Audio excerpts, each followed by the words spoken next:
Hello everyone, today we talk about Italian art during the crisis of Rome, the transfer of the Papal Curia to Avignon, and the Tuscan school. So we are in the full Trecento, and therefore a very difficult to recollect civilizational output as a pillar of Western civilization proper that doesn't find really equal in I think in any other historical period, but like in this time, perhaps just in the Renaissance between the late 15th and the early 16th century, but that expresses, in this case, probably the pinnacle of medieval civilization as such, and that passed, interestingly enough, as many other of such movements during a period of crisis, of change, of adaptation that was perceived together with other broader political and social, mostly problems, right? This is the great, also the recession, the contraction had already began, right? Probably since the late 13th, early 14th century. Europe was already, growing more unstable as a system before the crack of the mid 14th century. But what happened before is this qualitative increase that civilizations have before the moment of greater crisis that essentially manages to express some of the finest, probably also from an individual point of view, of such background. So why do we talk about Rome, Avignon, and Tuscan school? Well, this is kind of evident, right? Rome as the seat of the Papal Curia that had represented in the High Middle Ages, indeed one of the most dramatically advanced and productive, culturally and artistically, cities in the West, right? Up to the 11th century, just it was the largest city around in the first place, and the church, the Roman families had always, participated to this broader. Not just local power, but properly international prestige and connections and nets of this had naturally favored the same throughout the papal monarchy, the strengthening of the Roman Church, properly the broader Western, political and cultural connection, moral connection. The change, the crisis that we were talking about before invests also the necessity of the papacy in. We'll see now in a specific international context to move the seat of the Curia from Rome to Avignon. Now, this is normally seen in historical perspective as, a dramatic event, right? For reasons we'll explain now, because we are very much sons, children of the of humanism and the Renaissance, and what happened in this period is being dramatically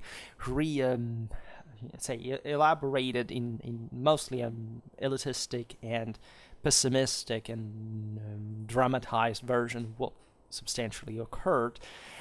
One may be surprised by the fact that the Papal Curia had always been itinerant, right? The popes had lived in other cities, rather than Rome, like Anagni or Viterbo or other, and it was normal, as a matter of fact, as for other much larger powers, not to have properly what we would call as a modern capital in the first place. Rome was still the center of the central Italian papal dominion that had been developing consistently since, probably as a territorial reality, since at least the 8th century, but with important roots properly within Rome, and all the enormous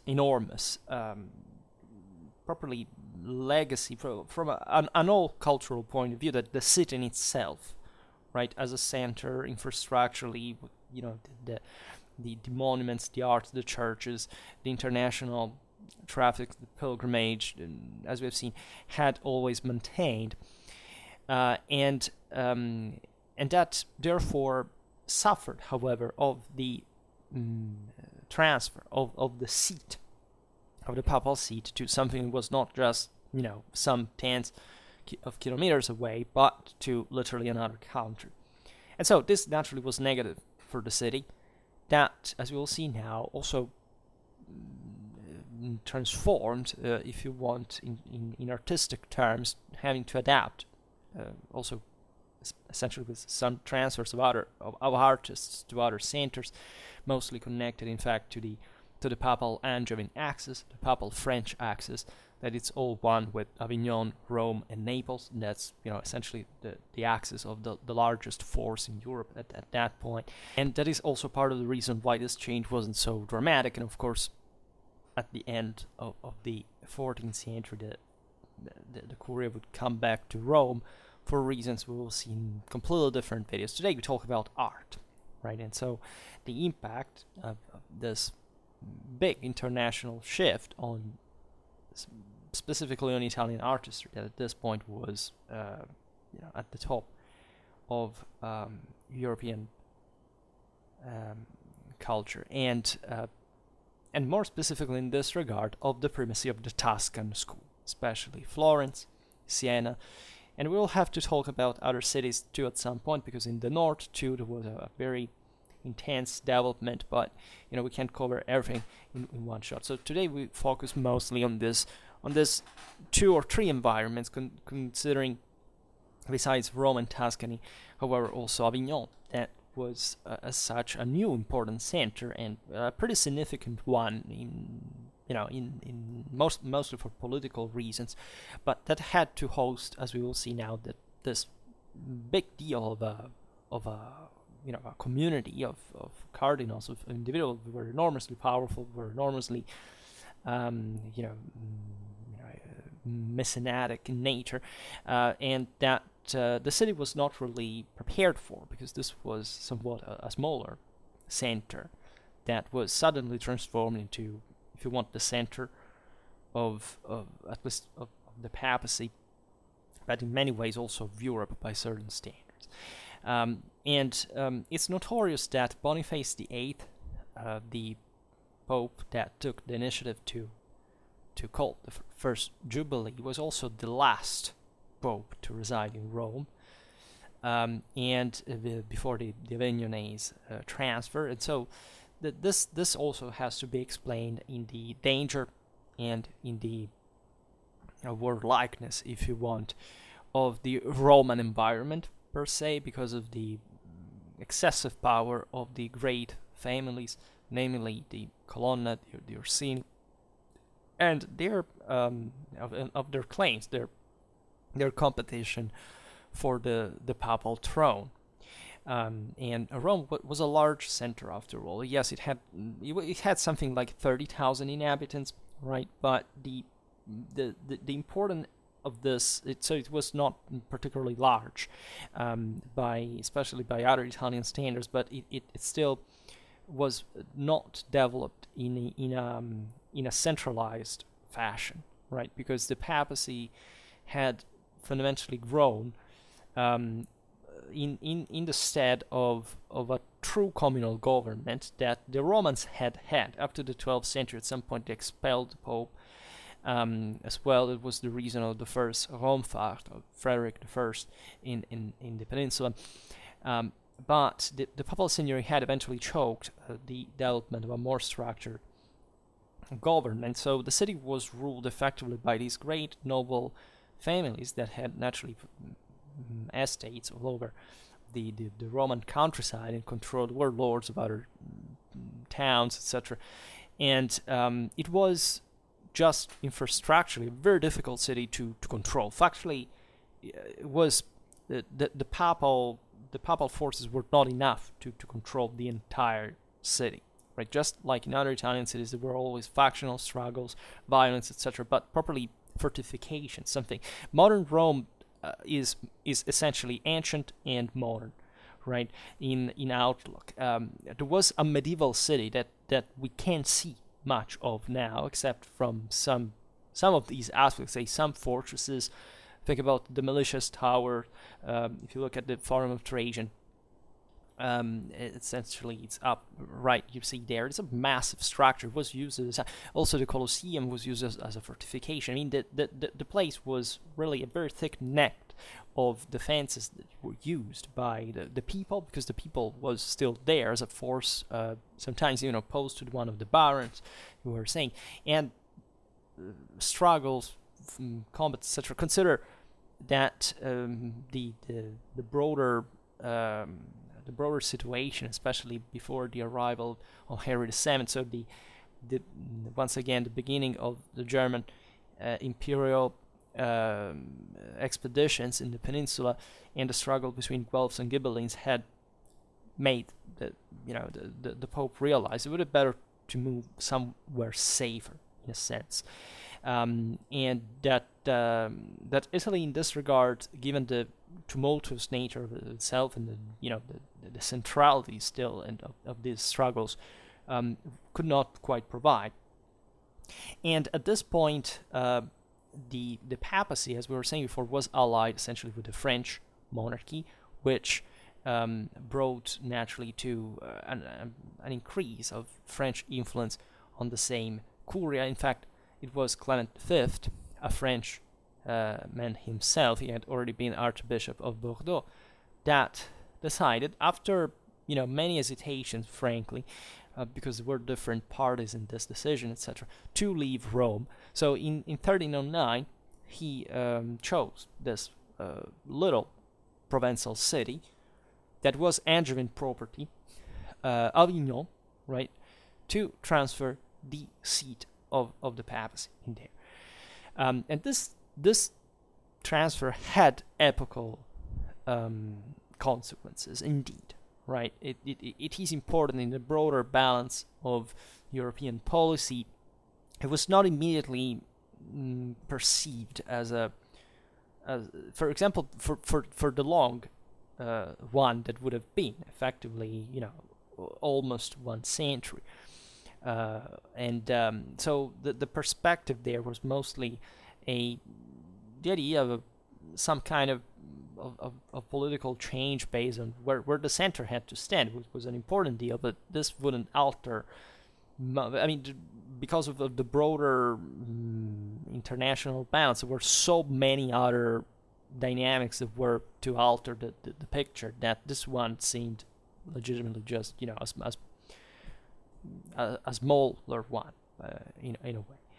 But later on, especially with the increase of the crisis by the 40s of the 14th century and the definitive settlement of the Avignonese seat, many, especially from Italy, right, began, and first among them, and that's why we were saying before we're a bit old children of humanism, because this idea of the decadence of Rome under the so-called Avignonese captivity, which wasn't a captivity at all. There wasn't at all an evil French power that had taken away the papacy from Rome. No, none of that. It was just a calculation, right, in the broader Guelph alliance that ruled, over half of Western Europe, and that, was decided freely, right, and that, in spite of the enormous interests, naturally stood also for a country like Italy, independently from the papal dominions, but just, it was important for, for the Tuscan Guelphs to have a closer pope. Maybe, meaning that also the papacy was always aiming to grab more power, and so maybe that was actually positive and insight. It's also for them in the way so much development of Tuscan, civilization and culture boomed. Maybe at least one of the reasons Boniface VIII had fundamentally triggered the white and black clash within the Guelph. This topic is important because it kind of developed the nature of a concept, that is to say, the one of Italy in itself, the one that for evident reasons had remained uncertain, right? In part also because of the papacy itself and its role, since Carolingian times, in the fractioning of the peninsula and so on. And this was very clear instead in the idea, the concept of Italy in the Italian civilization of the time, right? One of the things that we forget when we study history is that ethnonationalism as invented by the 19th century, is naturally pure trash for the undereducated masses of exploitable people. But national identities meant literally as a part of having a culture, enough education, in fact, to understand banally just things that if you study all the authors at the time, from Petrarch to Dante to Villani to any other source, and they used, for example, the term Italy. Absolutely, at this point, especially, as we will see also from artists coming from the middle classes, as something acknowledged, like that, and shared and understood and clearly perceived, it was there because of even also other evident historical reasons that modern minds do not really like to accept. Right, the main vulgata for the Middle Ages is that, even in an anti-ethnonationalist sense, legitimately, is that there weren't quite identities, national identities as we understand it now. This is not entirely true, especially in countries that really had a dramatic cultural legacy, like Italy, that was evidently different at so many levels. It has this, for example, just this artistical boom has, and with very clearly defined specific characteristics that was, again, something scholarly and qualitatively unprecedented in the history of human civilization. It's not really something you can say, well, okay, it was something generalized happening here and there, and just somebody saw kind of a identity maybe here and there. No, here we're talking about the fact that those cities did that, and only those ones did. So, and when you see that there was a conscience about this phenomena, this broader international, realities and entities, differences, etc., you cannot really ignore it or pretending that national unifications just happened in the 19th century, because it's against basically any single thing that we know historically speaking, and it is not a matter of opinion. And thinking it is a matter of opinion is a declaration of your ignorance about this historical evidence. And so it's really important to get these things right whenever we talk about, especially the Middle Ages, where these national identities began to emerge for what they fundamentally would become later on, right? As a, not teleologically speaking, but still in the wake of that, and undeniably so. So the abandonment of Rome from the side of the popes had a negative consequence, especially on the life and for what we're interested in this video, on the artistic capacity of Rome herself, right? Because what was the main deal is that the commissions, right? The papal commissions didn't quite stop altogether. There were some new works, for example, at St. Paul, some others in St. Peter, but the golden age, right, of Rome between the 11th, the 13th century was really an important artistical center of the first order, and it in European history, was over, right? And so the life of the city was, from too much time, organized at that point around the functions of the church and of the ecclesiastical hierarchy, not to leave such an important race. So the swings, the oscillations were definitely felt heavily in the city. As in Rome, the artists had always worked for the papacy, for the cardinals, for the great noble families that were integrating part of the same papal court, right? And this, as we've seen, for example, remained in part, but was not the same thing without their, election to the highest ecclesiastical offices. So the churches, the basilicas, etc., had been built and adorned in several stages that you can also measure artistic. In fact, in history of art, tectonically, pictorially, Rome here is one of the greatest examples of such stratification, right, historically. And so this had proceeded along the centuries with a very, very substantial rate. Now, not just the commitments were lacking, that because all the clergy had followed the Curia to Avignon, right? But thus also the possibility to finance such costly enterprises, but also together with the reason of doing it in the first place, because the privileged targets for this, the true users of the product here, were not there anymore.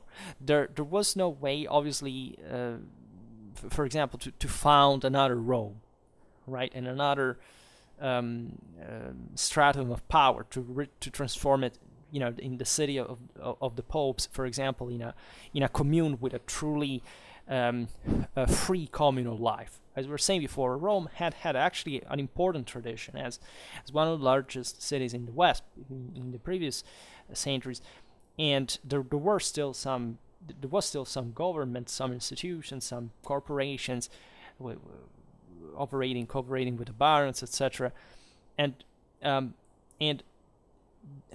However, doesn't matter how much the papal presence since the time of Constantine, if you want, had been burdensome for the development of an autonomous government in Rome, the city, without the papacy at this point, was without a proper autonomy, right? It was not really so dark as we think, but Rome functioned in a very complex way, and there is this dark legend, a black legend about Rome in the 14th century as the peak of its collapse, the decadence. But if you really study the sources, the historiography, the city in itself, you realize that yes, it was different from organizationally speaking. I mean, it didn't have a central commune or state. Let's say, like you can start finding in Florence and other important cities with massive, but it still worked. It was still an important conglomerate of great, business,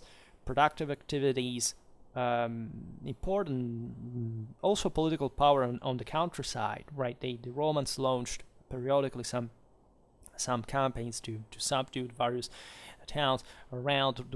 There had been a commixtion of such, say, secular power naturally with the ecclesiastical one. Historically, they had cooperated to rule the city because, as we were saying before, it wasn't really another way to make it.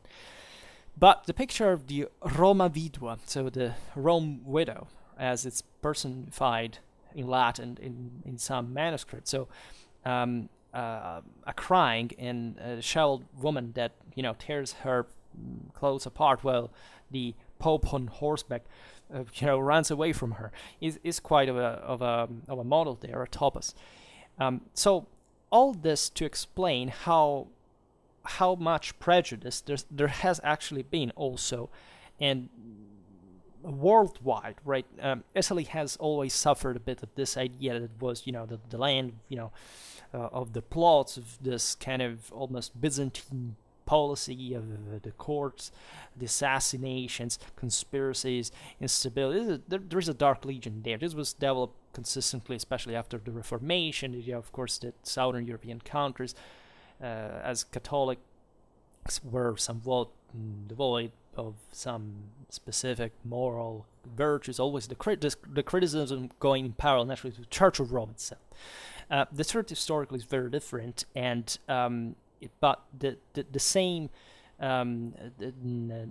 Italians contributed in part to elitize, to kind of idealize such the Avignonese period as the one, in fact, of a Babylonian captivity that brought who knows how much moral misery in this regard.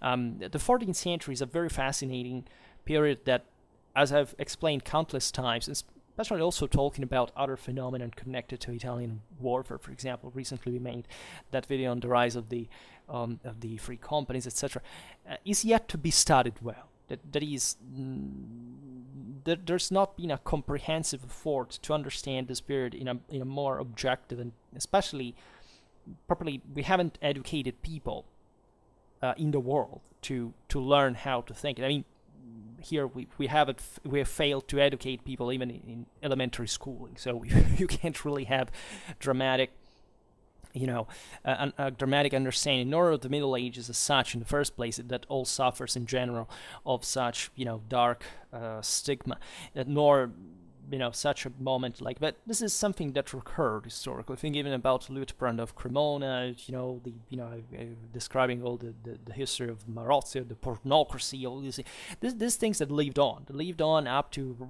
relatively recent centuries, when the struggle between Catholics and Protestants were still pretty intense in Europe, where there was also the Enlightenment surely didn't contribute to provide the Westerners with an actually scientific and historically accurate understanding of, for example, what things like, in fact, the role of the church in history, or also, for example, Inquisition, or whatever, were actually about, because there was seen just as a sort of oppressive system of unjust, evil thing. Nobody teaches you that the Inquisition was, this time, the only true garantist tribunal compared to all the secular ones in any country, fundamentally. That is to say, you had to be condemned with proofs, and not just because somebody wished to take you down. Nobody told you that the population wanted this, that there was a sense of comfort, but also the church did provide, not just with enormous welfare state, we could say, but also with actual education within the same religion. We made videos about this. This is not just about Rome. This is the history of the church altogether, right? And when we look especially at such almost pre-modern times like these ones, there is no comparison in terms of properly what just an imposed cult with, for some pragmatic reasons this was about. This was part of a flourishing civilization that we celebrate as modernity, as civil advancement, etc., that in practice in many ways wasn't like that, right? The myth that we have dispelled so many times is that by the end of the Middle Ages things actually got better for the average person. But from another side, there is definitely here a systemic development that could not be managed but through an advancement basically in any other field. So it's somewhat rare to hear these perspectives. I haven't really addressed history of Christianity much in these details, but at some point we'll have to have a very serious talk, because I think it's utterly disgusting that by the 21st century people still repeat these things when there is an oceanic historiography by completely unbiased, even properly non-religious people that study these things, for a lifetime and produce books and print them en masse. Nobody reads because they're just undereducated morons, and this is kind of the great problem we have with the West, properly, that we suck because we failed properly in discipline, in personal responsibility, and of course any kind of moral and scientific capacity has been annihilated, right? So there is nothing really special in being an average Westerner at this point, because we have completely lost what distinguished us from the rest of the world in terms of moral and scientific capacity. And one of the consequences was to underestimate, in this sense, the Roman contribution to the formation of the 14th century language altogether, from a cultural point of view. Rome was a place of extraordinary importance for all the last years of the 13th century. I mean, some of the greatest artists in the history of Europe operated there. We'll see it in a while.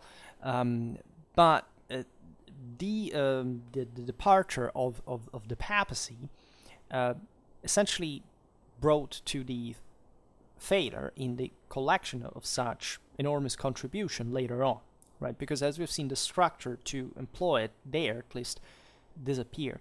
And so this is all the more remarkable while the whole Italian, let's say, 14th century civilization began to flourish with such a splendor and so many different centers of production that the contrast is ever more marked, right? So in some way there was a similar process, but in a different, if we want, reversed situation. For example, at the end of the 15th and the beginning of the 16th century, when the combination of Roman artistry and one of foreign, in fact, artists substantiated the great Renaissance flourishing under the papal aegis, right? So that 15th century sees Florence as the capital of the artistic capital of Europe. In the 16th century, it's consistently Rome.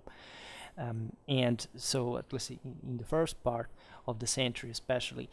And so, in the 14th, there are some attempts to restore a form of order in this regard. For example, Cola di Rienzo in the mid 14th century tried to resuscitate this free Roman Republic in the city without Pope. That's a remarkable chapter in history, also quite often misunderstood, and in a European perspective, because what happened in Rome at the time was an enormous project that encompassed many areas in Europe, and that left important marks, and it was intertwined with all this, the creation of a somewhat more civil, secular front in a very interesting political vision. This was considered, for example, historiographically speaking, bizarre, and since it failed, definitely there are legitimate doubts on its own chances of success. But it brought artistically, for example, to the recovery of the ancient city, in a sense, especially from an archaeological point of view. The import of some expressive systems, and also figurative ones that were typical of the communal civilization. But it is only within the latter, right, that we have to find, in fact, the 14th century artistic language, in a way, in Florence, in Siena, in Padua, and also the more the century went on, in the courts that transformed the communes in signories, that we'll see on another occasion. So in the 14th century, and still with less rigidity of that postulated by Vasari in the Renaissance, that, as you know, made this dramatically important history of how Italian artistry had developed those centuries. So had, even in there, largely influenced the view that we have then, but it was something a bit more, let's say, fluid, let's say, more gradual, etc. There is this concept of regional school that we still use, didactically speaking, in fact, of the Tuscan school as such, right? And in fact, the reason being the witnessing of the formation of some artistic languages that we can easily identify as pertaining to a certain individual context, right? Either a city or even properly some authors, right? Even if these cities were, however, very close, such as Florence, Siena, Arezzo, and this is just to mention the Tuscan examples, but at this point, not just Italy was radically intertwined, especially the center and the north, but fundamentally it was connected with the whole Western Europe. That is, all the financial capitals that were spent, in the wars between France and it fundamentally came from there. It was all about this enormous axis that we were saying before, and its fluctuations that were substantiated with Italian money, fundamentally. And when we look at especially Siena, right, that is politically opposed to Florence, not quite all the time, but still it's fundamentally, they were ancient rivals, now we're cooperating in the wake of the Wealth Alliance, but they were municipally competitors, right, especially in the arts in this case. Well, Siena produces, right, we mostly think about Florence legitimately, as we will see now, as the most important center, but Siena produces, for example, a culture of enormous level, right, like that definitely rivals, in certain cases, victoriously with the Florentine one. Duccio di Buoninsegna, for example, between the end of the 13th and the beginning of the 14th century, ensured the transition from the local tradition that was still, more backward, if you want, more traditionalist, was still influenced by, Byzantine style, for example, and the Gothic one, right? The Italian Gothic that I don't remember whether we already made a video on this, but was something I think, but it was together with the English and French one. We'll definitely have to talk about it again. Well, this was a big step, right, in a region that historically always kind of was particular on its own and had to still provide an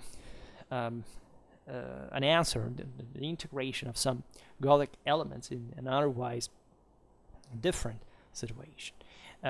Duccio was probably in person to Paris, so he truly had contacts with the artists of the court of Philip the Fair, right?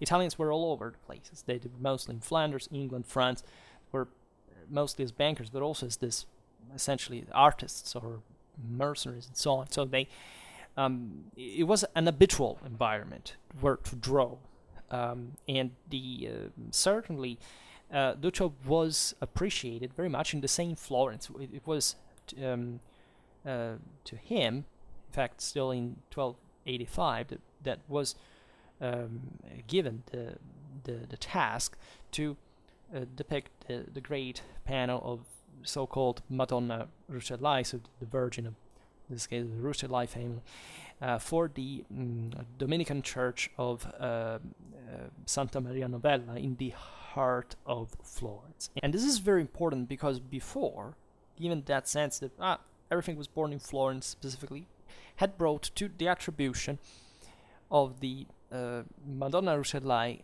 to the Florentine Cimabue, right? Whereas the Uffizi discovered fundamentally that it was by Duccio, and that's even the more significant if you consider that Vasari later on had attributed, in fact, the panel to Cimabue, by, however, saying that this was properly the incunabulum of the Florentine pictorial primacy, right?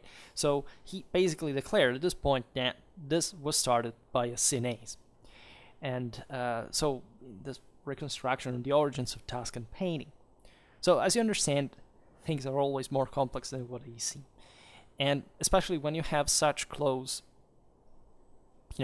ties in a civilization, you can almost immediately realize by just broadening your horizons and on the sources, etc., that, and this is a bit the problem that we still have as Westerners, that we are obsessed more by the differences in this categorical, enlightening, encyclopedistic perspective of saying, we have to find what distinguishes the thing from. Well, we don't realize that the bases are often dramatically more homogeneous than we think. And when they're not, it's probably because when there's properly no evidence, you can say, well, yes, then they're probably always the level of documentation is something that changes historically, proportionally to certain dynamics. But in this context, the difference between Florence and Siena, albeit significant in so many levels, is still part of a broader system that is, as we were saying before, putting out something that we can hardly find basically in any other world context historically, in that couldn't just be born within one city gate and not a few tens of kilometers from the other. So it's kind of obvious in a way. So in the decades up to the mid 14th century, let's say up to 1348, the year of the Black Death, the decimated European population, it is, however, still some great painters that change definitely the data of the medieval pictorial language, right? The first one and the older one is definitely Giotto, right? And the older historiography, like by Antal, for example, saw in him the perfect personification of a bourgeois artist. And in part this is true, meaning that at the time it was still this bit sociological schematism, but it's indeed true that Giotto's life teaches us how much difference existed between the artists of the High Middle Ages, and this extremely capable shop master that had this incredible contact with courts, popes, cardinals, bankers, noble families, right? Surely Florence here is something else, right? Compared to, it's literally the richest city in the world, first of all. And also the one, in fact, that developed so uniquely by certain political institutional dynamics that are reflected in the nature of the population, of how it works. Giotto is definitely a great example of this. We can see it, however, also operating in other places, like in the chapel, Scrovegni's chapel in Padua, which tells us, how, quickly could move just to operate within the same region from an extremity to another. The Bardi and Peruzzi chapels in Santa Croce in Florence. This is just to say, when you speak of Giotto, you speak of a figure that, again, I don't like to be too hyperbolic every time I have to explain it. But if a person today grows old without knowing concretely what Giotto did, I cannot assume that person is a Westerner. Right, but in the sense that those are Westerners, but they, in theory, but in practice, they know nothing, and thus they are not. Right, a person cannot live without knowing this. It can be a sort of intellectual deafness or elitism or whatever, but factually, if you don't know what happened in this specific context, you cannot. What's the purpose of, even. You cannot properly understand Western history, Western identity, Western values. It's impossible, because if they were set there, were expressed there, they were developed, the word refined. Naturally, there's much more to know before and afterwards, but that's the reason why we neglect history so much, and I get appalled by that. And of course, if a person has never heard of it, cannot even know why this is so important, right? And we have so much, just even, for example, those who cooperated with him in the shop. And we have so many other news that went lost. For example, about the activity for Robert of Naples, right? That here embodied one of the greatest sovereigns of the time, the Angevin, dynasty, the same Capetians. These were Capetians fundamentally, that were holding together with this enormous system we were talking about before, French power that stretched as a crescent from the Channel to Greece, and that embodied also in Naples, as we'll see later, for some Roman exiles, basically the most important court in Italy, if not properly the only one at a royal level, given especially when after the transfer of the Papal See. Right, so this is the path of a genial production that goes through the transfers of the same master, that contributes to, as you understand, the homogenization of the artistic language of the peninsula. Right, and it sets the greater, part of those, artistic issues, questions that will provide still a fertile ground of exercise at the beginning of the 14th century for an artist like Masaccio, for example. Giotto, as we were saying, was seconded by these collaborators of the shop, where painters of the caliber of Maso di Banco, Taddeo Gaddi, and Bernardo Daddi worked. Right, the Trecento painting could not essentially be abstracted anymore from Giotto's lesson. Right, this touches deeply also the artists of the, as we've seen, this allegedly opposed school, the Sienese, right, that develop indeed different principles and are interested in a different vision, because yes, Florence is not Siena after all, but they also obviously and evidently meditate on Giotto's one. And it is in fact the Sienese that actually refine, that fulfill, in a sense, a pictorial language that is perhaps even more captivating than the Florentine and Giotto's one, and that demonstrated a capacity of exporting their product that will make a Sienese painting the vehicle for the development of the so-called international Gothic culture. The painters are many. Some of them are still anonymous, right? And they represent fundamental trait d'union with the Florentine lessons, such as in the case of the Master of the Code of St. George, that is perhaps the first that from Tuscany reached the papal court of Avignon, where a lot of Tuscans in specific would transfer themselves to St. Petrarch, as we will see in a while. Other artists instead are known at least as the Florentine ones. For example, Simone Martini. Maybe Giotto people know their name, but Simone Martini is also, some of those pillars we were saying before, and you say, how many people do know what even the life of this person was about, right? What was the cultural environment in which this person lived, and that's crucial to understand. He was perhaps the greater of the Sienese environment, right? He was an excellent painter, one of the definitely favored ones for the public commissions of the Sienese commune.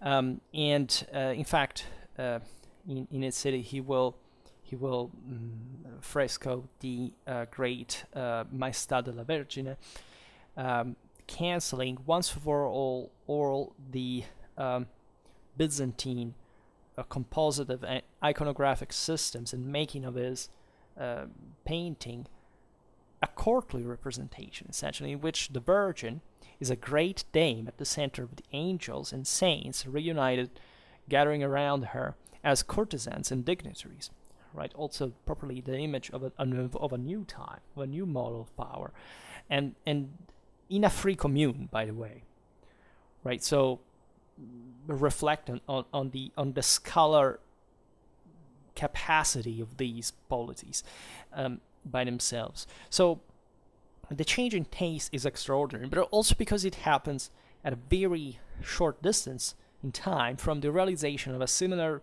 majesty that Duccio di Buoninsegna had painted for the Sienese cathedral.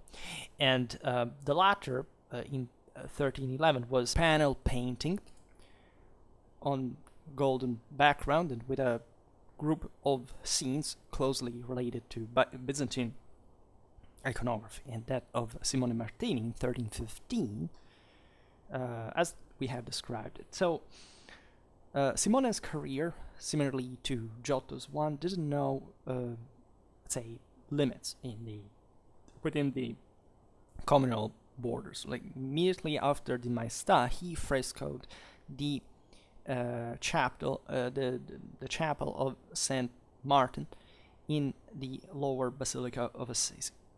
And King Robert of Naples, that was always searching for foreign celebrities to decorate churches and palaces and to celebrate the saints of his own family, commissioned him this great panel, painted panel, in which he figures inserted here also among the pictures, within next to his uncle Louis of Toulouse, that had been shortly canonized, that consecrates him in turn as king. And at the end of the career, Simone transfers to Avignon, called by the major, art patron of the papal curia, that was Cardinal Stefaneschi, and here he worked together with the most refined and intellectual elite of the time, that counted among his members also the aforementioned Francesco Petrarca, for whom Simone also executed a very famous but unfortunately lost portrait of Laura, so the secular muse of Petrarch. And perhaps because of its strict relations with the courts, painting of Martini arrived to the peak of refinement of the time, surpassing in the history of human art, right? From a strictly technical point of view, he was certainly more inventive of the same Giotto. And however, he still worked with less support from the shop, and thus with an almost constantly very high level, because he was, more directly influencing the narrower within the shorter, the narrower production, let's say.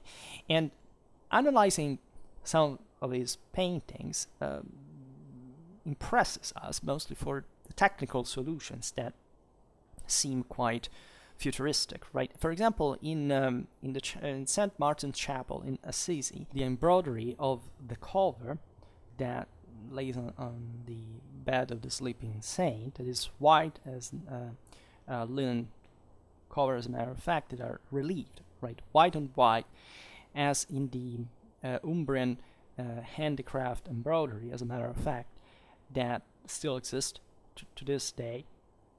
While in the Maestà of the Sienese public palace, in the medallions of the frame, where among vegetal friezes appear figures of evangelists and prophets with rolls and books, manuscripts, with the pages of a book are made of real painted and written parchment that is literally set in the frescoed plaster, right, as if in a modern collage, right? So we're talking about silver foils, crystal rock ornating the vests of the Virgin and her jewels. So almost in a true goldsmith work, right? An art in which, in fact, the Sienese shops also excelled, producing and exporting everywhere objects of great taste and richness. And different is the lesson of other great Sienese. The two brothers, Pietro and Ambrogio Lorenzetti, that represent perhaps the other pole of civic culture, and especially the second, Ambrogio, was the favorite of the Sienese commune, at least as much as Simone Martini, who preceded him in various years and leaves actually the post to him. And his painting is simpler from a technical point of view, because Martini's solutions are only two, and they result in a very personal and thus almost impossible to imitate solution, whereas the programs that Ambrogio executed in the hall of the peace hall, as it was called at the time, of the public palace, with representation of the so-called buon and cattivo governo of the city, that actually were peace and war originally as the title, constitute the most organic realization, also scenographically more effective, colored, right, of the concepts of political philosophy that founded and regulated the intention of the nine of the novel at the time, the Sienese government. And therefore, what we have just said about the Florentine and Sienese schools is valid just as a paradigm or as an appetizer to approach the knowledge of a century like the 14th, and of a civilization like the Italian communal and urban one specifically. And the choice is, of course, almost unavoidably first Tuscan, right? Because of the pinnacle that was reached there, but in order to be fairer, more inclusive inside here, we should properly look chronologically at the fact this was also the starter, but that of a great production, and that of course would have not paralleled this beginning, but still was dramatically important for the European standards of the time, like in an impressive way. There is something properly. I don't know if you have really looked at this art comparatively, even with one of the rest of Europe. I mean, this here we are in front properly of really of the development of a more realistic perspective of properly a more human, properly the emotions of humanity that are being portrayed plastically in a way that, again, world art had never achieved before. So it's really a big divide existing between this art, but even properly in output. Like if you have an idea of the quantity of such works, right? Compare aside from even the quality, you realize there that whatever happened in Italy during the 14th century had never been seen before, properly by a divide that is difficult even to explain just through the concentration or wealth or the political situation. It was something much more, a much more impacting synthesis of many other factors that should be taken in consideration. Northern Italy, today we won't talk about that, but that also produced, especially in its own courts, with the development of seigneurial states over the communes, right, to very high levels of art. The same goes for architecture, by the way, that flourished contemporarily everywhere, right, and even sculpture, right, and the dynamic is in part the same, right, and it happens at the same level, right. The civic communities recognize themselves also in initiatives that are eventually financed by the same community and from groups of government that are eventually the great city cathedrals, the public palaces that are built in a Gothicized architectonic language that we see, for example, in the Cathedral of Siena or the Cathedral of Orvieto. I don't know if you have ever seen the Cathedral of Orvieto. Many people, I presume many Westerners, do not even know this exists. And I wonder how it is even possible, right? Let's say, I don't know where I can put this, but let's say the original flourishing of the, I would say, painting and sculpture schools, right, is parallel to the one that we have very, quickly hinted at, relatively to the installation of the Papal Court at Avignon, because there was a reflection in there as well, and we can imagine what it meant for this center, the arrival of a cosmopolitan polyglot court that was also, very geographically and socially composite as the Papal Curia was. In fact, in such a small provincial city like Avignon, that was completely unprepared to receive the crowd in the papal and cardinal following, right? There weren't houses nor palaces to host with dignity at least the most important characters, and practically there wasn't even a palace for the Pope. So there had to be essentially an adjustment of what you can still see in a part of to what is today the palace of the popes in Avignon. If you have never been there, it's beautiful, actually. You understand immediately what was there. It's a massive fortress, right? At the time, it wasn't like that. Right? It was a building that eventually was only gradually enlarged and embellished, etc. In order to host the cardinals, their servants, their, let's say, it's called them familiae in Latin, as the more, broad concept of family, but don't think that there weren't actually natural children there. They began to essentially recover houses and locals a bit everywhere, like essentially either throwing out the owners or recurring often to improvise solutions. And the cardinals also exchanged residence among each other. They enlarging them by buying the adjacent buildings.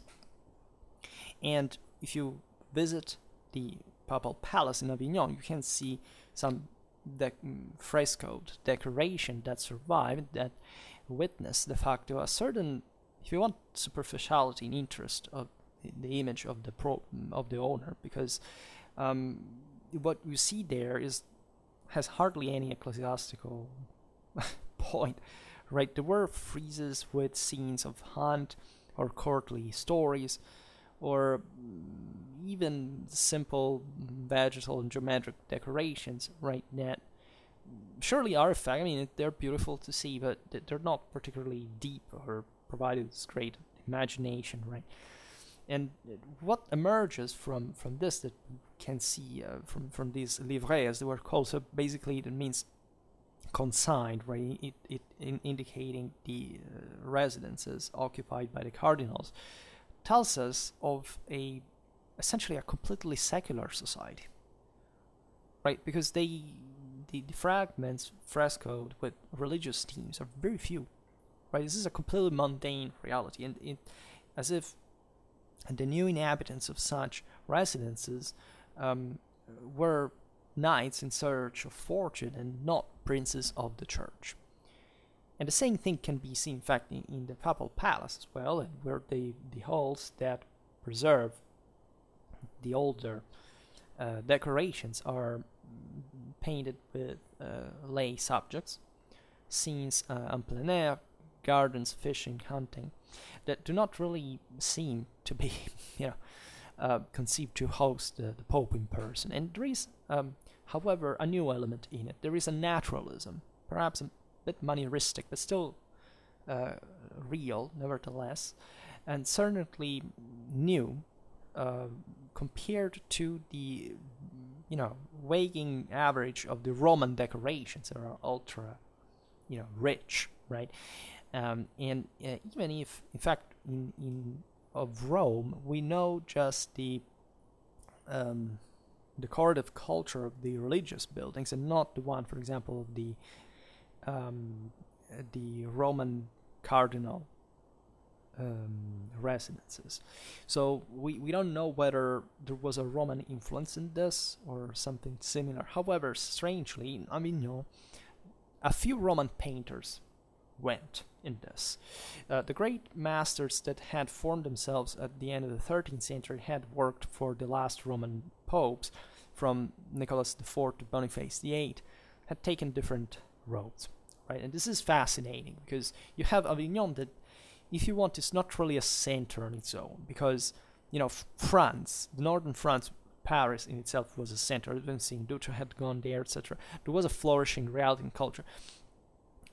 Avignon, at the frontier between the Holy Roman Empire and southern France, wasn't really like a real center of power. Like this, there was not really a power there, right? The centers of power here were essentially the northern France, the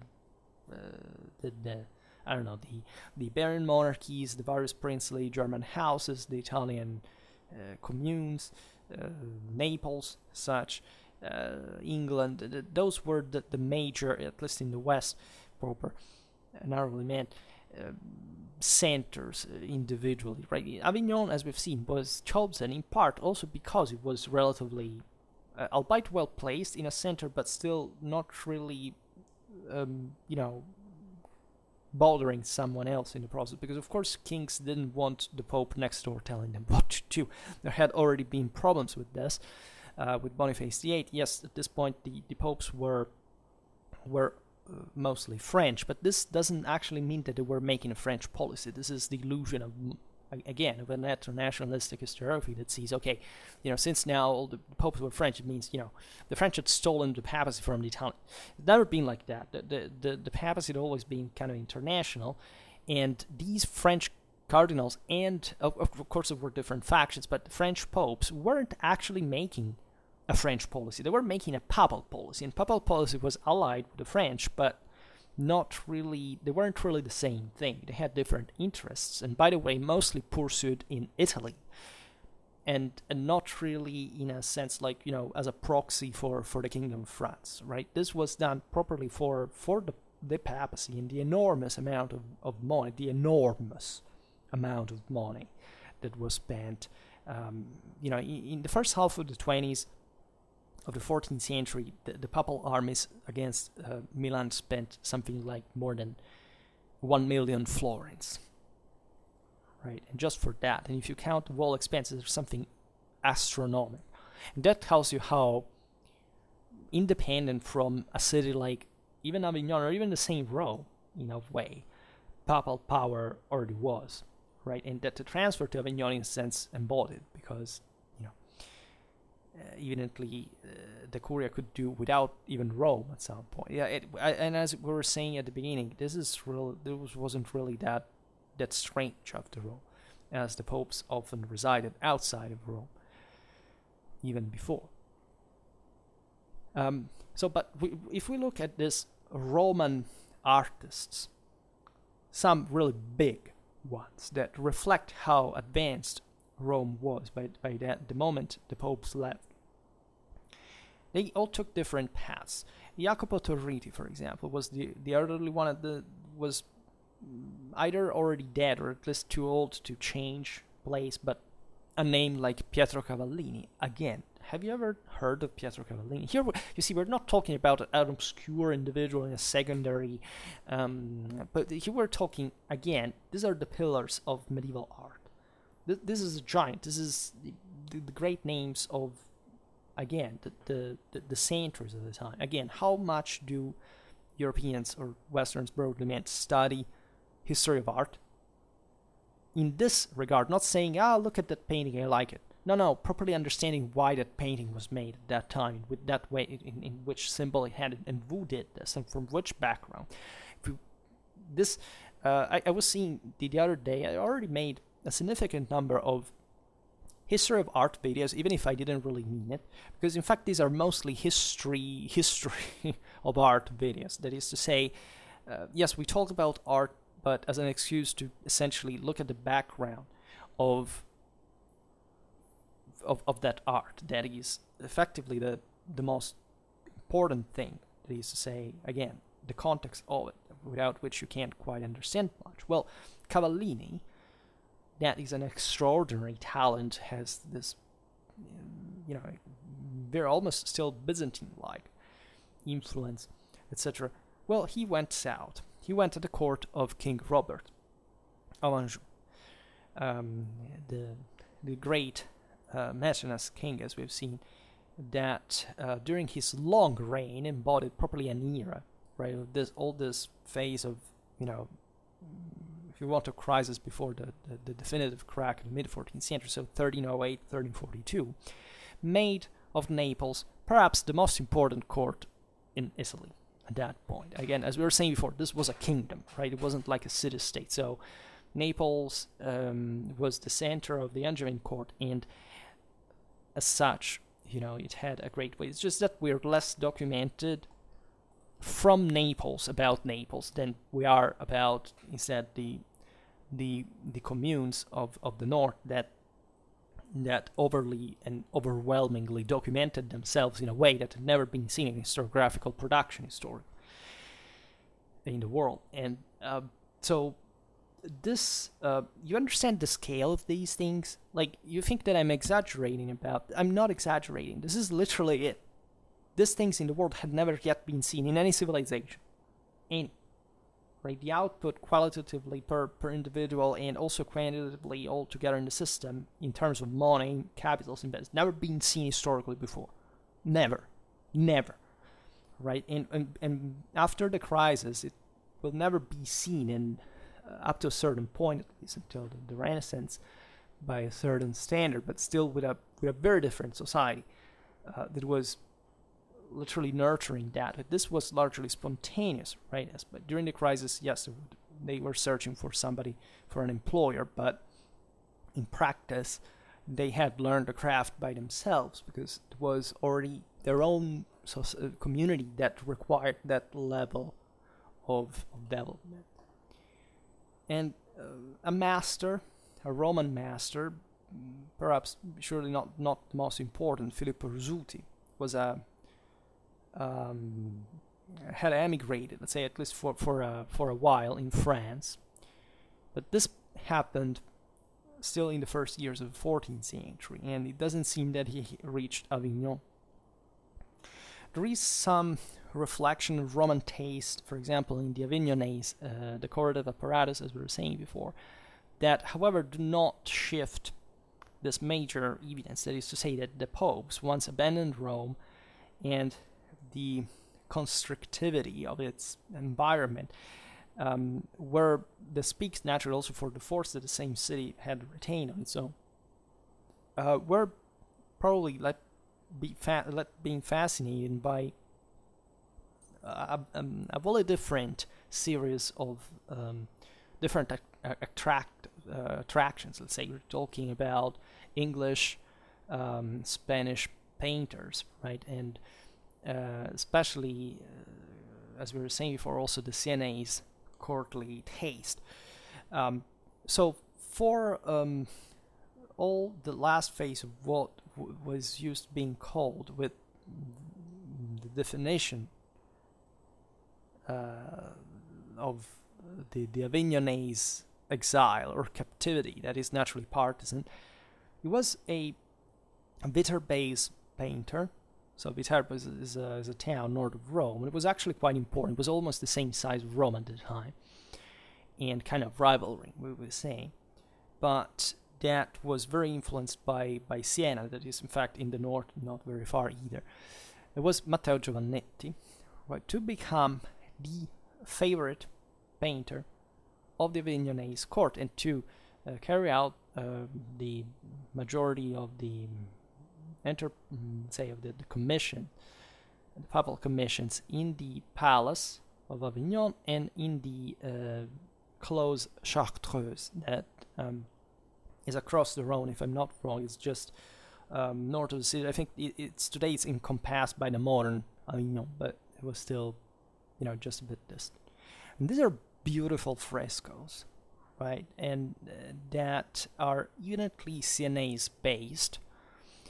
But that is, however, further varied in favor of a deeper movement, if you want, a taste for a more marked spatial experimentation, and to the also individualizing descriptive capacity of landscapes, for example, or human physiognomies. That is already very strong, actually, in Simone Martini, in the Lorenzetti brothers. He added an almost caricatural taste, right? That is surely searching for the curiositas, right? Some kind of entertainment, if you want. For example, the scenes of religious theme in the chapel of Saint-Martial and in one of Saint-Jean in the cycle of the Chartreuse are populated by characters with special, essentially funny, marked, upset expressions. There are attentively described animals, also complicated architectures that kind of dig fake spaces within the chapel's walls. And to Matteo Giovannetti is owed the merit of an operation that will be of great fortune in the future. That is, to have essentially, or at least partially, disintegrated the formulas of the Sienese pictorial language, to have essentially elaborated them, varied, transformed them up to make of them essentially a product that could be appreciated by the papal court, right? That lived around the Pope in Avignon. And that was kind of international taste. So if you want even more noble, right, more, let's say, markedly feudal in character of extraction than, let's say, the middle class bourgeois of the Italian city-states, right? So in France, by the way, so in the courtly country par excellence. So this operation of, if you want, dismemberment and recomposition was destined to this also thick group of very powerful and rich characters. So what they wanted was kind of a wish come true, that also, however, was, if you want, without a homeland and without a past, because they were cosmopolite and enough and detached from the rest of society, in that, if you want to, what was a confinement of Avignon in its own, essence, right? And that thus was as if it had been a universe on its own. So that enormous past, the burdened Rome, surely Avignon lacked. And the practical necessities, so the chronic shortage of money, the always, constant political threat that existed at the time, definitely in any reality. So the papal curia included here, these were decades of fierce struggle with the empire, as we've seen with Guelphs and Ghibellines, with broader international issues that were taking shape. The same 100 Years' War that would impact France was to begin. So there were certain factors that rendered, if you want, even more venal the papal court. The same popes, before we were talking about John the 22nd, that was very important. It was one of the most important popes in the Middle Ages. Was the one that, as we were saying before, tried to wage war against Milan to create essentially for the papal legates a kingdom in northern Italy, right? And they failed, but he was a very important figure also at a theological and ecclesiological level, right? That becomes paradigmatic in here, because the ever less spiritual character of this power, this elite, there was literally transplanted in what was called hortus conclusus, so properly a garden separated from the rest of the world. It was not very much liked by many intellectuals of the time. Here we could digress. I made a video that is entitled like The Rise of National Monarchies and the Decline of Universalism, something like that. Talks exactly about this point, this aspect, so I will not digress further on it.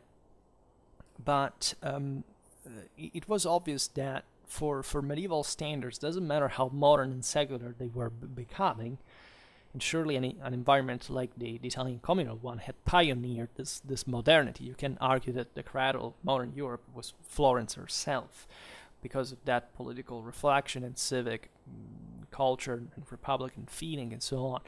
But it was still somewhat innovative within a world that still believed by default in the, or at least in theory, of the need of a strong universal bond between papacy and empire, and that therefore so in the retraction of the empire within Germany, after essentially the failed attempt to recover again Italy, and the equally, the same one effectively the papacy did itself with Italy itself. This is kind of paradoxical, right? And it would be interesting to compare these two phenomena in this context, right? Because they both lost the struggle in Italy itself, a bit one against the other, but also against this system that, as we were saying before, was essentially going ahead something on its own. At least the center and the north with a very strong unity. This is incidentally at the death of King Robert also what southern Italy was, definitely unhinged from the north in a broader cultural perspective. Whereas at the peak of Angevin power, that fundamentally the Neapolitan French kings had a bit extended their own hegemony on the peninsula, also in the north, a bit like the empire was, as it had retracted after the end of the Hohenstaufen had done. So there was an evident contraction of a power that was therefore felt in its absence. So independently from where it stood, but definitely the fact that the Holy See had been, the Curia at least had been transferred from Rome to Avignon was a very important symbolical, if anything, element in this computation. And there is consider in this regard all a medieval rhetoric that had already been, think about, I don't know, Bernard of Clairvaux, but the same papacy had launched it after all since the 10th century, but there was the problem of the church in many ways since the beginning, the idea of reform, the idea of purification, right? And so this,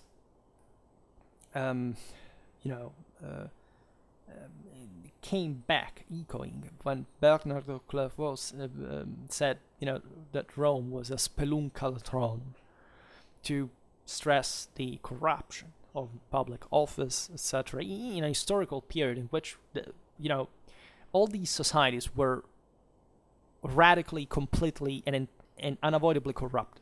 Like, there is not a single power in here where corruption does not exist. Any pre-industrial system was essentially functioning mostly through bribery, which could take the broader form of some form of vassalage, or but still it was it, right? So, but the church was naturally perceived, and that's why I think that the broader, among the other things, by the way, that the rhetoric of the decadence, of the corruption of the Church of Rome, it's become a topos, let's be honest.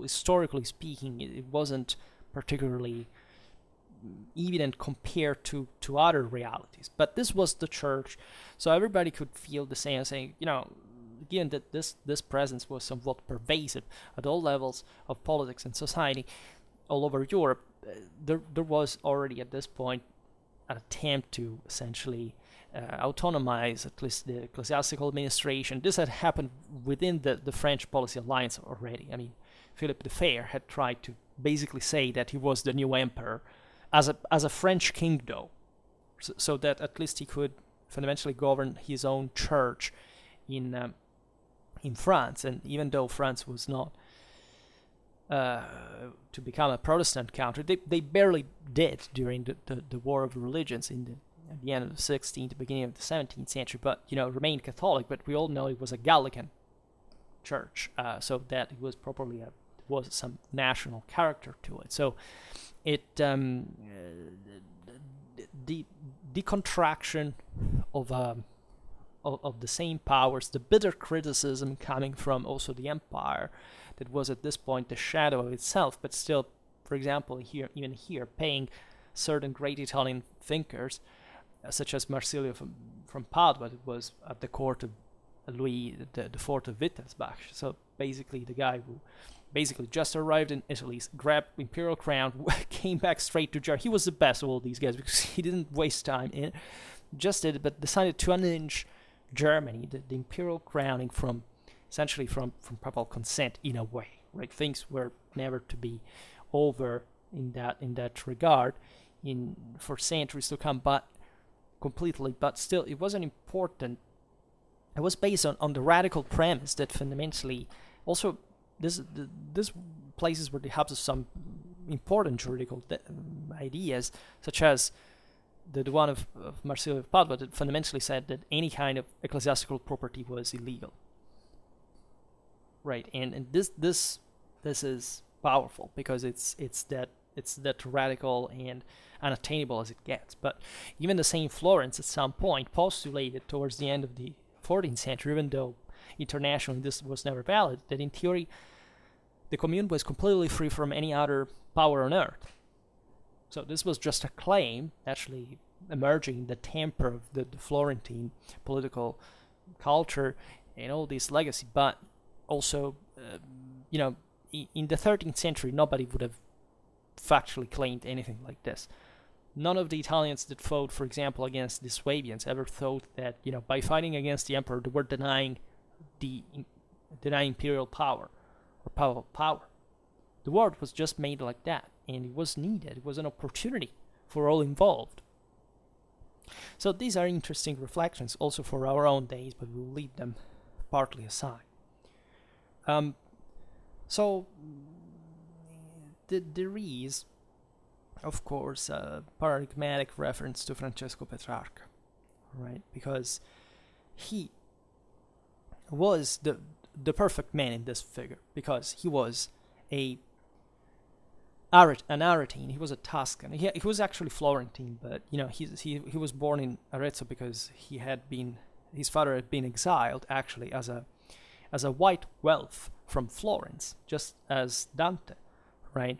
So think about the times and places. But he was sent to study law at Bologna by his father, but he couldn't stand that, and he eventually became one of the greatest poets in Western civilization, and the founder of humanism. So one of those characters that really left a mark. Well, this guy went, as you know, as a canonic essentially to work at Avignon, right? And as a diplomat, by way, all over Europe, in Prague, and on behalf of the Papacy, with an enormous, he visited basically an astonishing amount of European libraries. He began to recover all the Latin classics, the originals, made this atrociously overwhelming philological work, to which we are all dramatically thankful, and he set there some lyrical standards for Europe to come, and some of those civilizational outputs that cannot really be even properly mentally recollected if you understand what individuals could do at the time, properly just with their own mind. But he was essentially living at Avignon. That's where he fell in love with Laura, that was, probably a French noblewoman who had met there. As you know, the story that she died, so he went on, mourning her till the end. He had a lot of illegitimate children, because technically he was a clergyman, but he could have. So he partook, if you want, even hypocritically, let's be honest, to that world. But he also condemned it dramatically, right? And especially in the 40s of the 13th century, he knew the place pretty well. I have a particular attachment to Petrarch because, of all the people in history, I'm perhaps the identical copy of this guy. In so many ways that is almost embarrassing, properly the things he said, the way he lived, his feeling, and so I feel for him, and I always he wasn't always a limpid or coherent, but also that may be a hint of the similarity. But I would say that, jokes aside, that there are some beautiful passages from his, especially familiar letters, as he called them, his epistolary, that express a very severe moral judgment about the Provençal popes. And the familiar letters are about essentially the disgust for the mundane affairs. And that's part of the reason why I identify with Petrarch. And the desire of isolation and contemplative life, the saying goes for that. And he said, you will see, I'm quoting, trying to translate simultaneously, you will see he who you desire to see, and you find that he is in good health, and he doesn't want anything, and nothing he expects from the hands of fortune. This thing of the fortune, it was a bit already echoing in a humanistic sense of classical things. We've made recently a video about the Fortuna Caesaris, by the way, if you're interested. And you will see him that from morning to evening he will, so he's talking about himself, he's going solitary among the grass, the mountains, the springs, among the forests, the pastures, and he avoids the footprints of man, right? He searches for remote hidden paths. He loves the shades. He delects himself of beautiful, vivid gardens and of beautiful, again, grass fields, and he thinks with disgust about the worries of the papal curia. He avoids the chaos, the confusion of the city. He stays away from the soils of the doors of the houses. He essentially mocks the torments of the people, which is also kind of very much in line with it.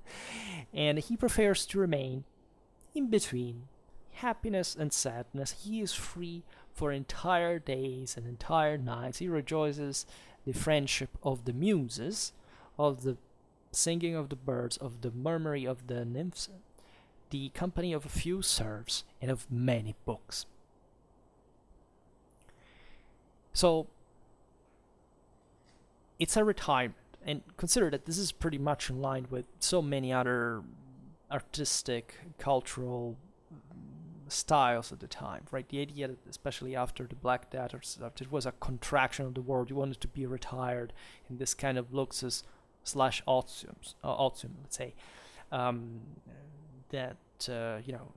far away from mass, etc., reflecting about existence, about afterlife, and all these things.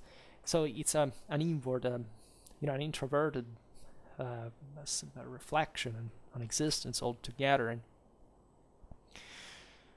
it's very much in syntony with also this very violent world as it was out there, right? Petrarch lived in some also very violent situations in northern Italy, with some of the struggles between the signories. Yeah, he had to escape at some point with his children. Well, so Petrarch, okay, he's the guilty one. He's the one who created the thing of the irreversible decay of the degradation, say, of the papal reality, and he is the one who left this historiographical mark on it, right? And of course, he wanted to come back to Rome because he was in love with the Romans, with the antiquities. He visited Rome often. At least, he was crowned poet there. There are some instances where also this was an iron city. He was escorted by the Colonna at some point with 500 knights in the city because they were the Orsini with a similar contingent that would, like to battle as always. Rome, as we were saying at the beginning, was all fortified. Castles, batteries, the fortified bridges. They always kill each other in the most atrocious ways. Catapults, at this point, firearms array. It's one of those pictures that we also are not often told at all, if any. There is also another figure in here, which is Caterina da Siena, right? This very important ascetic, deeply involved not just in religious, theological, philosophical, but also political affairs, and that urged strongly the Pope to come back to Rome. I mean, like, it was felt as a almost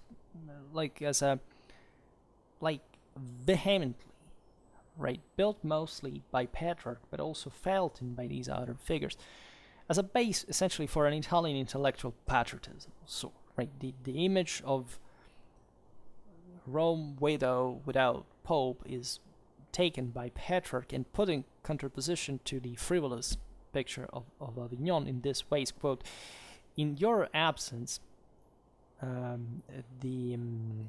the serenity, peace is in exile. Wars internally and externally rage. The houses are decaying. The walls are risking collapse. The churches crumble. The sacred objects go in ruin, and the law is stepped over. There is violence to justice, and the sad people cries and laments and invokes great voice your name, and you don't hear to him."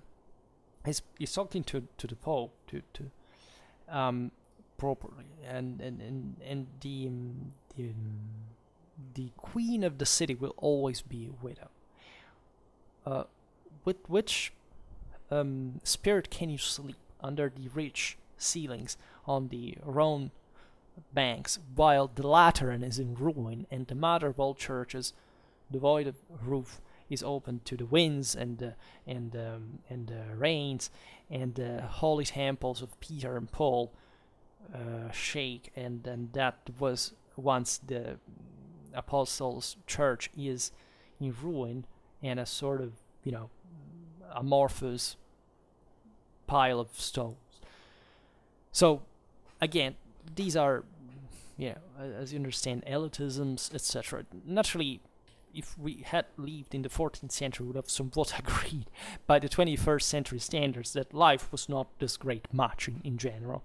But what is important here is reading the intention behind the poetry, right? It's properly acknowledging the fact that Italians thought that the papacy had some, would give some prestige essentially to the country, independently from not all Italians, as you understand. These are not things that you hear that much in the the Ghibelline powers, generally speaking. But at this point, there is also, together with the contraction of papal and imperial power, also kind of a greater pragmatism, for which, properly by many standards, just the fact that the Curia would stay geographically within Italy was somewhat more convenient by certain standards for some than the other way around, and that was definitely the opportunity to participate to papal power, right?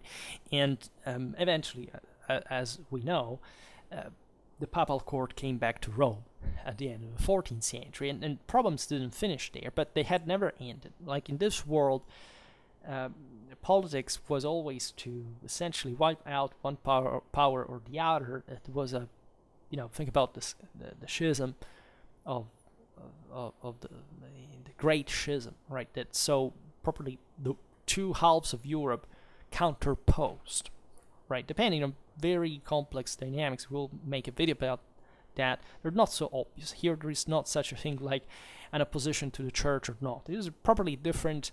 It's a matter of capitals where they had to be invested more than else, right? So there were anti-popes. So the question of the seat was also debated because some wanted them in Rome. Still, there were other anti-popes elected elsewhere, still in Avignon. So that definitely contributed to let's say, romanticize ecclesiastical reality. This is another enormous topic, as you understand, that is really important, right? The church had never been so, the church was factually more important than the empire from an international point of view, because the empire at the end of the day had essentially been, as long as it had even existed in the form of an emperor of a military capacity of regional scale, essentially a German thing. Like it wasn't, especially at this point, more important than the French. And so, and this contraction at the time of power on its more narrower basis had, if you want to recompact it, even certain powers in Central Europe. Think about Bohemia at this point. Essentially a French dynasty ruling on a Czech kingdom. That was, especially in the times of Petrarch, of Coladriense, etc., the time of the Avignonese court, essentially the heart of Europe, as we documented many times. The same England, at this point, was scoring big, in spite of all her problems internally that effectively were solved partly by all these victories on the field. France was the one entering crisis consistently, as Germany had entered in crisis the century before. There wasn't a center anymore, and the church had always been criticized because of its the purity, the impurity, for that matter, of her own offices in terms of corruption. And again, it's a very fortunate rhetoric, but it doesn't really match with the fact that the church, as any other secular power, was corrupted. And again, you cannot measure saying, no, but in England they weren't corrupt. No, they were corrupt. They were all corrupt in the same way. But obviously, pointing that out for the church was saying, but that's the church, and so therefore you could exploit the fact that, for example, autonomizing the local church or things like these that were naturally very profitable at that point, especially when the church power was contracting dramatically. At the time of Innocent III, at the beginning of the 13th century, no country really reasoned like that, right? Or at least they tried to do, but they couldn't quite do it in the same way. So the idea of the schism, etc., brought down the image of the church. It even set, if you want, the premises for the Reformation.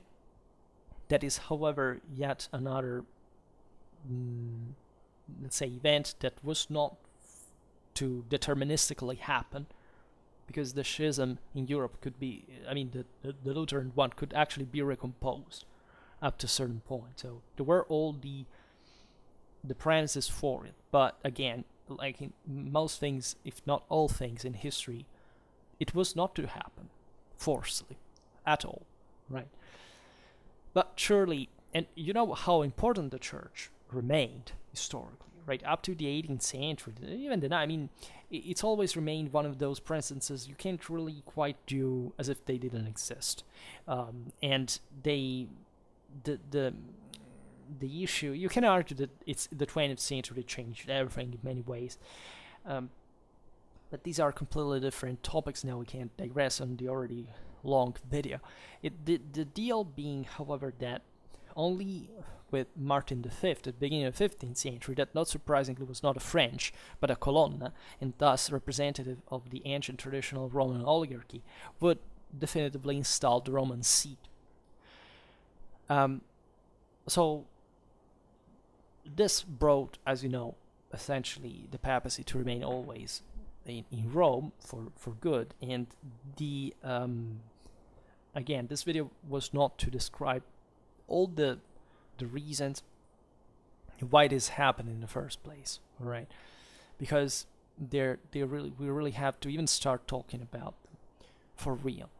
What we are really pointing here out is how much, if you want, a political view can make the difference properly, even in the way civilization develops, right?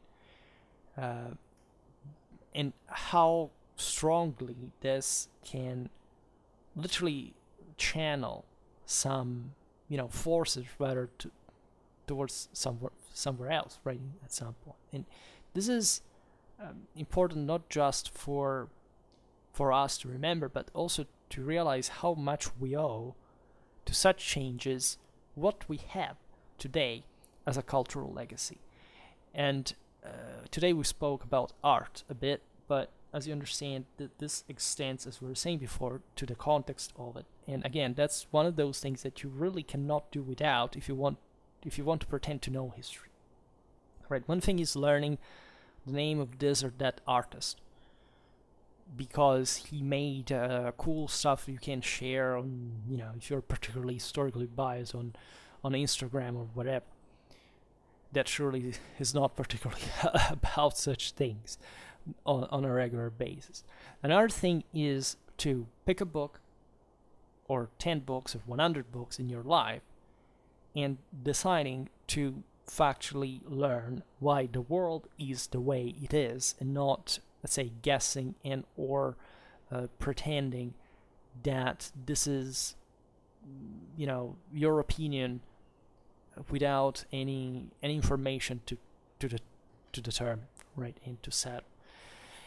And we are very far from this exercise. I don't know whether COVID, especially in certain countries, is driving people away from public education or returning to a more private one, but I personally don't see neither of them any, let's say, basis to essentially to promote such knowledge. And it is really a pity, because we will pay bitterly, all of us, for it. And this is something which we are already doing, frankly, but that will become more apparent like in I think in 20 years when you'll see fundamentally the new generations as we have created them to be basically completely devoid of any moral and scientific standard. This you can already measure largely but this had always been the deal, right? It's just that the world has grown a little bit and people haven't grown apparently, so we're lagging further behind, right? And I presume that even things like art, etc., I'm a military historian, so aside from certain beautiful representations of soldiers, etc., I don't really go searching on a regular basis for such, artistic reflections, or history of art reflections rather. But they surely are, let's say, an inspiration for beauty, for intelligence, for understanding the world. They can't be a guide. They can't be a point of reference, right? And I think unsubstitutable one. I don't know whether this. No, I'm pretty sure it doesn't exist in English as a word. But with this, we can conclude, in fact, to show the problems that affect our education. And I just hope that you enjoyed this video. If you did, please share it, or otherwise leave a like, or share it, or subscribe to my channel if you're interested in my upcoming content. And for now, I thank you heartily for listening to me. I wish you a nice time and see you next time.